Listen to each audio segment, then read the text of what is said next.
L'Afrique du Sud, l'autre bout du monde, une destination qui fait rêver. Immense territoire, l'Afrique du Sud est un pays d'une grande diversité, doté d'une nature forte et omniprésente, et marqué par une histoire incontournable.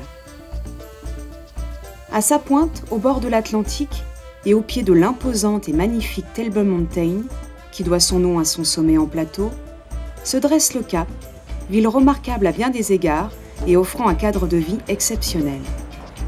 Avec presque 4 millions d'habitants, composé majoritairement d'une population métisse, riche d'une grande mixité et en plein essor, le Cap constitue un véritable laboratoire d'idées pour l'avenir, tant son potentiel est important malgré les défis qui restent à surmonter.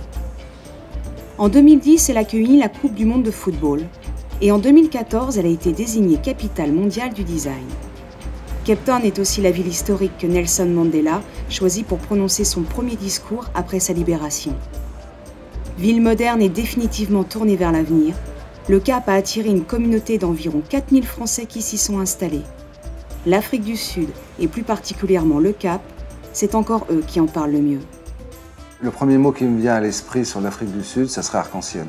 Je sais que c'est un peu bateau, mais c'est tellement vrai, il y a tellement de contrastes, tellement de choses différentes qui se côtoient, que ça fait un cocktail vraiment unique. La beauté, parce que il y a tellement de paysages différents entre l'océan, les forêts, les sables de plage blanc, les vignes, les montagnes. Diversité. Mandela. Le premier mot qui décrit pour moi l'Afrique du Sud, c'est Ubuntu, qui veut dire « je suis parce que tu es ». Donc nous sommes une communauté, nous sommes une population, nous ne pouvons pas vivre les uns sans les autres. Les mots pour l'Afrique du Sud, pour moi c'est promesse. La promesse d'un nouveau monde quelque part. Un nouveau monde où on ne se juge pas suivant nos cultures et nos histoires et on essaie de se connaître via ce qu'on est. Vouma, c'est l'énergie, l'envie de réussir, l'envie de se battre et l'envie d'y arriver. Pour moi, c'est vraiment l'Afrique du Sud. Alors pour moi, je crois qu'il n'y a qu'un seul mot pour qualifier ces 3 années d'expérience sud-africaine, c'est inoubliable. Nous avons rencontré quelques-uns de ces Français. Ils nous ont raconté leur motivation et le parcours qui les a amenés à s'installer si loin de la France. Tous partagent un attachement très fort à l'Afrique du Sud, un vrai goût du voyage et de l'aventure et une certaine dose d'optimisme. Certains d'entre eux sont basés au Cap depuis plus de 20 ans et ont connu l'époque de l'apartheid. D'autres sont arrivés depuis peu malgré des difficultés récentes pour l'obtention des visas. C'est par leur regard et leur expérience au quotidien de la vie au Cap que nous découvrons la ville. Au fur et à mesure des témoignages, se révèlent des profils d'autodidactes dynamiques et souvent motivés par un esprit d'entrepreneuriat. Il y a beaucoup d'entrepreneurs, beaucoup de familles qui s'installent pour créer, parce qu'on a encore la possibilité de créer. Il y a un domaine, le Cap notamment est un endroit fantastique pour pouvoir créer et imaginer et mettre en place ce qu'on a vraiment envie de faire. Donc tout ce qui est créatif ici est bien accueilli. Et ensuite, oui, des travailleurs indépendants, on en a énormément. Il y a de plus en plus d'étrangers, dont beaucoup de Français justement, qui viennent justement s'installer ici parce que c'est beaucoup plus facile déjà, il fait beau, donc ça aide. On y vit bien, la vie est beaucoup moins chère qu'en France ou qu'en Europe en général. Et tout est possible. C'est encore un des pays où on peut se remettre en question, où on peut redémarrer à zéro et y arriver. Et je vois régulièrement des Français qui s'installent, qui n'arrivent avec rien, qui créent leur petite entreprise, et puis 2-3 ans, et ça marche, quoi. Je suis arrivée en 98 la première fois à Cape Town pour un shooting photo. J'étais mannequin à l'époque. J'ai travaillé dans quelques galeries en Europe et par la suite, Cape Town m'a attirée.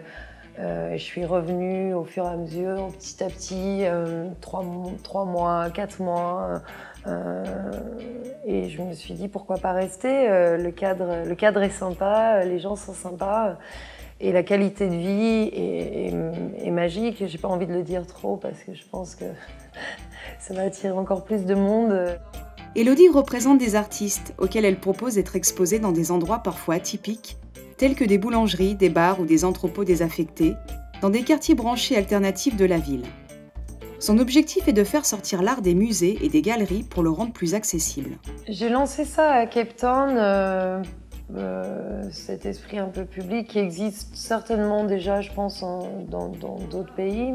Tout simplement parce que Cape Town a une possibilité énorme pour tous les nouveaux entrepreneurs jeunes avec plein d'idées. Le Cap fourmille d'initiatives culturelles et artistiques. En témoigne depuis quelques années l'organisation d'une foire d'art contemporain et l'événement du First Thursday, ou premier jeudi du mois, où les galeries d'art et de design ouvrent leurs portes et offrent à la ville un nouveau visage.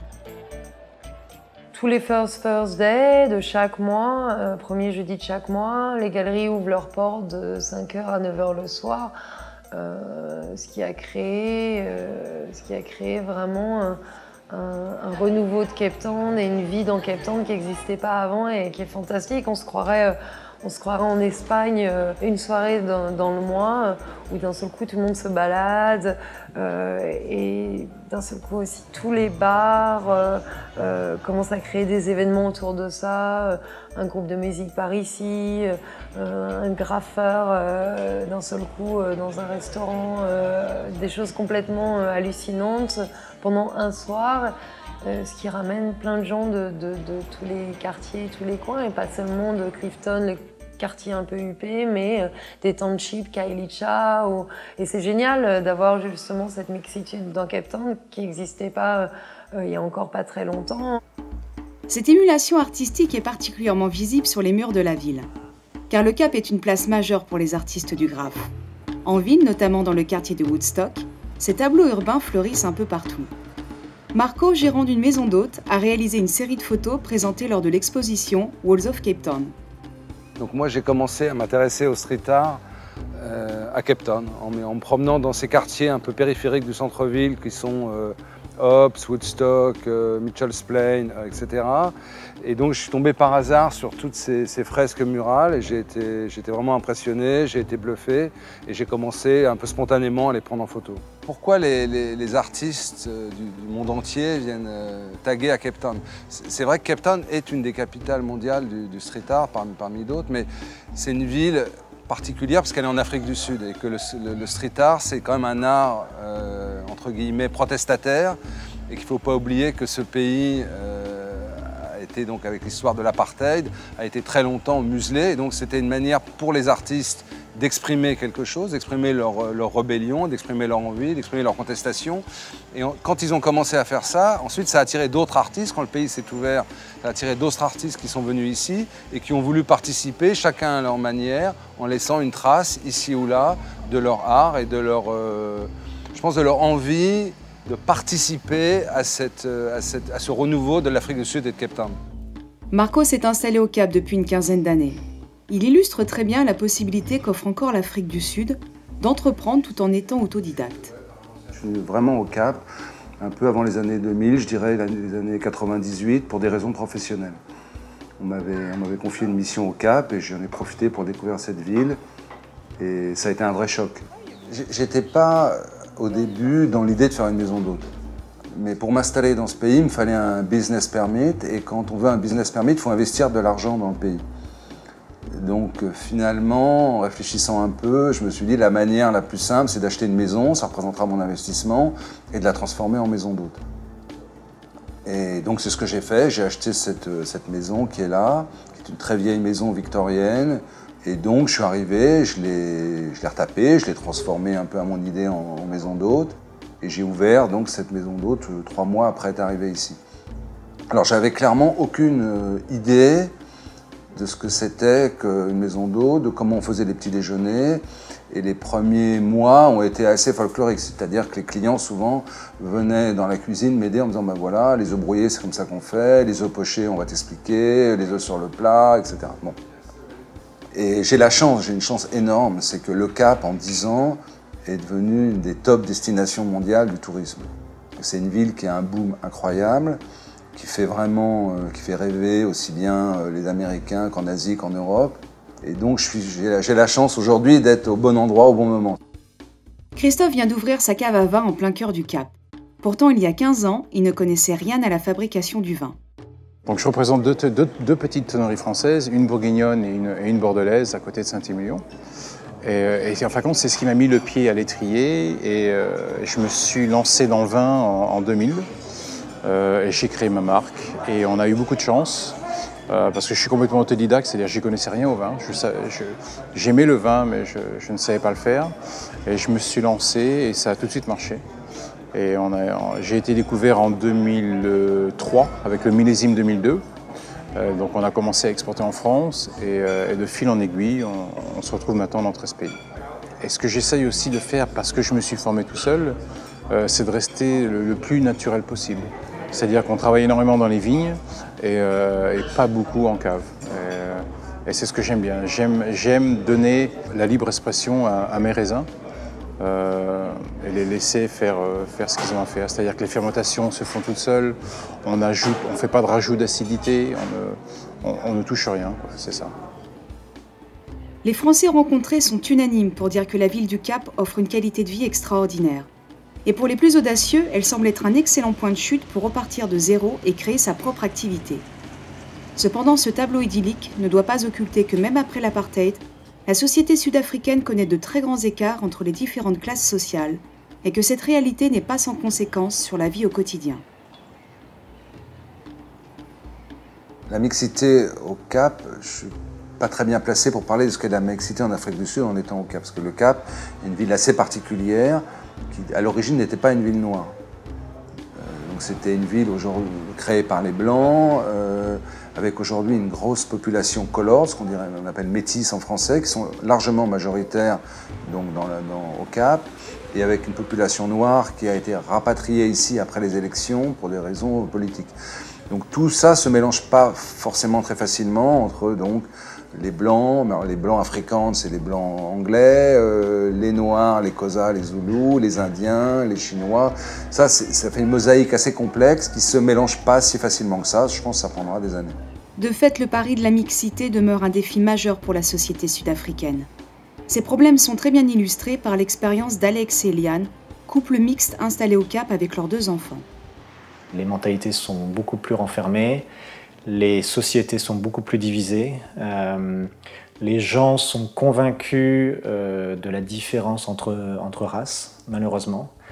Il n'y a plus ce voisinage coordonné, mais dans les faits, les gens ont intégré, pensent qu'ils sont différents et qu'il faut vivre comme ça, qu'il faut vivre ensemble tout en étant différents. Et la journée, dans les lieux de travail, on est ensemble, mais le soir et les week-ends, on est séparés. Et c'est devenu tellement la norme que les gens sont surpris de voir un couple mixte comme nous vivant à Cape Town, alors que ça ne serait pas le cas à Johannesburg.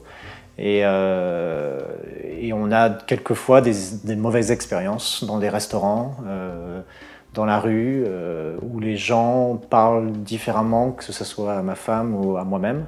Oui, me concernant, je dirais que je suis, on va dire, réticente quand je vais dans certains endroits. Parce que je me sens pas à ma place. Je me sens des fois regardée. Les gens s'interrogent en fait parce que au Cap, la population noire, on va dire la population Xhosa, c'est la plus grande population, est quand même une population de basse classe. Donc quand j'arrive dans des endroits, on va dire des endroits ou des quartiers où il y a le plus de blancs, quand j'arrive, je me sens très très mal, très regardée. Les gens se demandent ce que je fais là. Cette grande disparité entre les différentes populations pose encore problème. Il y a un autre point souvent cité lorsqu'on évoque la vie en Afrique du Sud, et celui de l'insécurité. Mais qu'en est-il au Cap ? Quand on habite ici, on est obligé de justifier que non, il n'y a pas de problème, puisque sinon, qu'est-ce qu'on ferait là? Mais la vie de tous les jours, c'est basé autour de la sécurité. On a une alarme dans les maisons, on a réponse armée au cas où l'alarme se déclenche. On fait attention quand on s'arrête au feu rouge, on est vigilant tout le temps. L'insécurité en Afrique du Sud, elle n'est pas à dénier, c'est évident. Ici, on va être plutôt dans une vie de tous les jours où oui, il faut faire attention. Il y a des alarmes partout. Mais Cape Town, c'est quand même une qualité de vie où on vit quand même plutôt bien. On se balade le soir si on a envie, chose qui n'existait pas à l'époque, il y a encore quelques années de ça. Donc, je pense que Cape Town est vivable et la sécurité, il faut faire attention, mais comme partout. Quand je suis arrivé en 95, oui, c'était assez recommandé de rester à la maison le soir, de ne pas se promener en centre-ville. Maintenant, tout le monde se promène tard le soir dans le centre-ville. C'est assez sécure. Didier a été envoyé au Cap par une grande entreprise française pour une mission de 3 ans. Il est venu s'y installer avec sa femme Josiane. Le portrait dressé par les autorités françaises avant leur départ avait pourtant de quoi les inquiéter. Alors au départ, on n'avait pas conscience, je crois, de ce qu'était l'insécurité en Afrique du Sud. On a eu les informations bien après. On les a eues de par l'ambassade, par le biais d'un mail.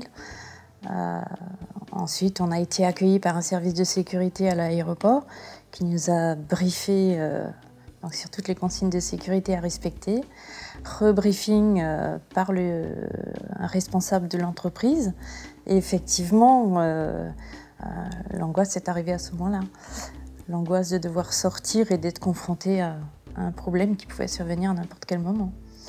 Et en fait, au fil des jours, au fil des semaines, on s'est rendu compte qu'il suffisait de respecter certaines consignes, de prendre certaines précautions, et tout allait très bien. En fait, l'insécurité existe en Afrique du Sud, mais est quand même bien localisée, essentiellement dans les townships. En effet, une partie de la société sud-africaine, essentiellement regroupée dans les bidonvilles, est durement touchée par la pauvreté. L'un des enjeux majeurs est de la faire accéder à l'éducation. Paul, chercheur en physique à l'université UCT, nous explique comment les disparités de la société se reproduisent au sein de l'éducation. Malgré les progrès, les Noirs sud-africains sont peu représentés dans le cycle des études supérieures.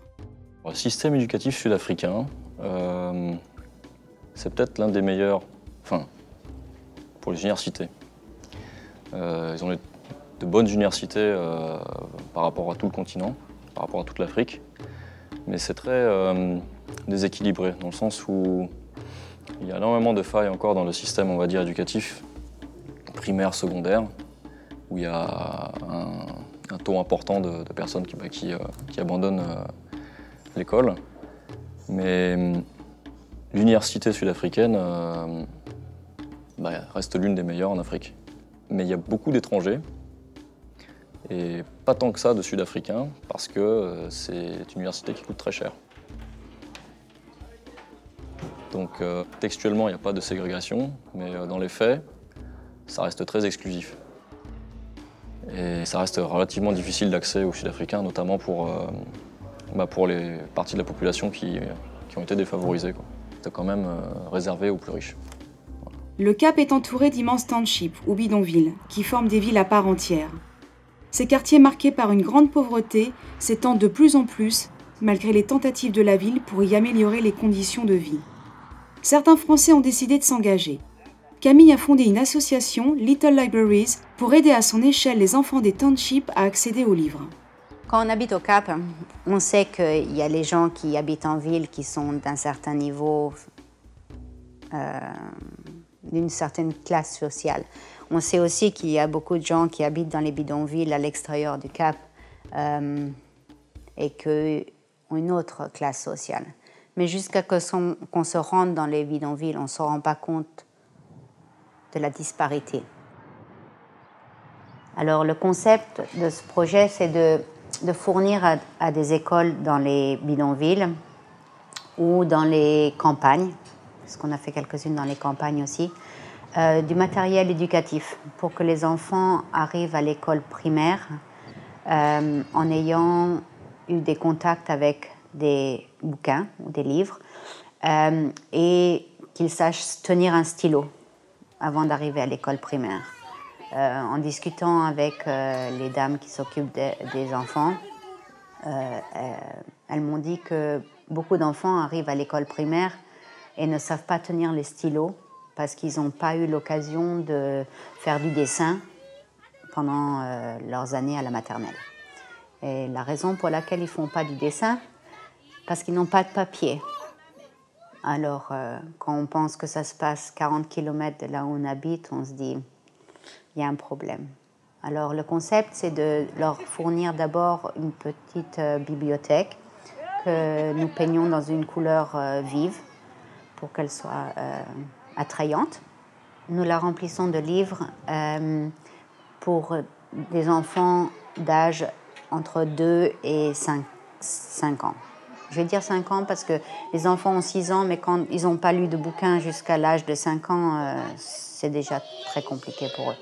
Le but, c'est de donner aux enfants le goût du livre, mais aussi de savoir tenir un livre, de savoir tourner les pages. Souvent, quand les enfants arrivent à l'école primaire, ils n'ont jamais tenu un livre avant d'y arriver.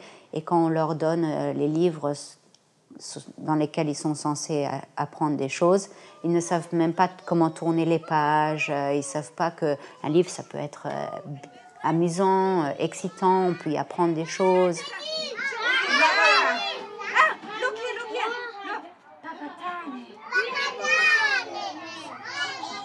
On pense que 20 ans, c'est assez pour effacer les inégalités entre les différentes populations de l'Afrique du Sud.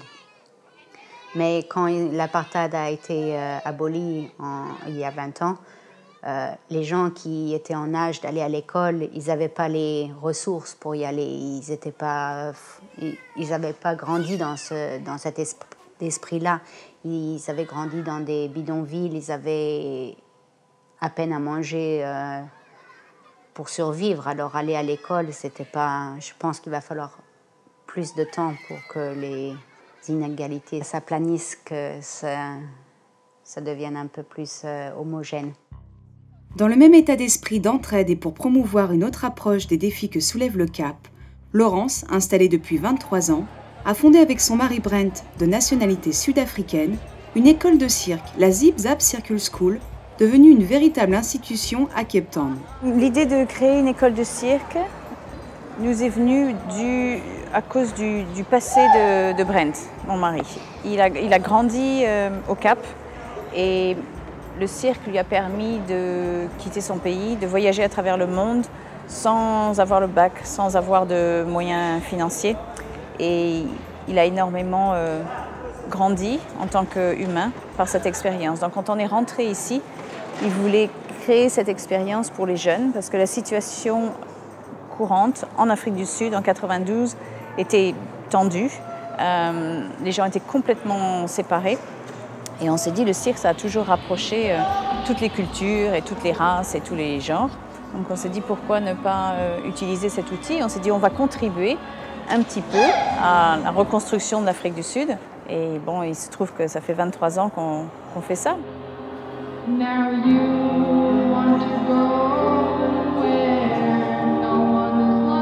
Les enfants qui viennent dans notre école de cirque aujourd'hui, ils représentent l'Afrique du Sud en général. On a de tout, que ce soit garçons-filles, en âge de 4 ans jusqu'à 25 ans. On a des enfants qui sont séropositifs, on a des enfants qui sortent de réhabilitation de drogue, qui sortent de prison, qui viennent de la rue, qui viennent d'abris. Et puis on en a d'autres qui viennent de familles bourgeoises, d'écoles privées. Il y a des familles qui n'existent pas. Il y a des enfants qui viennent où il n'y a pas de cellule familiale, où ils ont vaguement une mère ou une grand-mère ou une tante. Et puis il y en a qui viennent avec tout leur support familial derrière. Donc il y a vraiment de tout et c'est exactement ce qu'on voulait. Ça, on a vraiment insisté là-dessus. C'est qu'au début, on a commencé l'école de cirque, on cherchait des sponsors. Et des grands noms nous ont dit, si vous vous occupez que des Noirs, on vous donnera de l'argent. Si vous vous occupez que de ce groupe particulier, on vous donnera de l'argent. On dit, mais c'est pas ça ce qu'on essaye de faire. On essaye de construire l'Afrique du Sud. Et il faut que les jeunes s'habituent à vivre ensemble. Et on veut créer un espace où tout le monde est bienvenu. On ne fait pas de ségrégation, que ce soit sur la religion, sur la couleur, ou sur l'âge, ou sur l'argent. Et ça, c'était très important pour nous. riches d'une expérience de vie loin de leurs racines, dans un pays d'accueil généreux et exigeant. Est-ce que la France manque à ses expatriés ? En grandissant dans le pays, avec des filles dans une école sud-africaine, j'ai pas tellement gardé le contact avec la France. Ça doit s'entendre parce que je parle pas très bien français. Retourner en France, oui, mais pas maintenant. Oui, ça me manque, le fromage. Non. Mais oui, j'aimerais y retourner. J'aimerais retourner en France et m'installer là-bas dans quelques années. Parce que la sécurité pour des personnes plus âgées, ça devient précaire. Alors, le retour en France, oui, c'est vrai qu'on y pense de plus en plus parce qu'il approche. Ça va être un retour au pays, ça va être de revivre avec la famille, avec les amis. Mais c'est aussi quitter un pays auquel on s'est attaché. C'est quitter vraiment un pays pour moi merveilleux. Et je pense que on n'aura peut-être pas forcément les mêmes difficultés qu'à l'arrivée, mais les premiers jours en France vont être difficiles parce qu'il y a quelque chose qui va nous manquer. Didier et Josiane sont les seuls à devoir partir et rentrer très prochainement en France. Pour les autres Français que nous avons rencontrés, le retour n'est pas à l'ordre du jour, voire totalement impensable tant ils aiment leur vie au Cap et ne la laisseraient derrière eux pour rien au monde. Le Cap, c'est avant tout une histoire d'amour, un coup de foudre avec une ville qui donne beaucoup et insuffle optimisme et énergie à ses habitants. Ces Français qui ont témoigné partagent tous un certain goût du risque, le goût de l'aventure, le goût du large. Bref, ils ont le goût du Cap.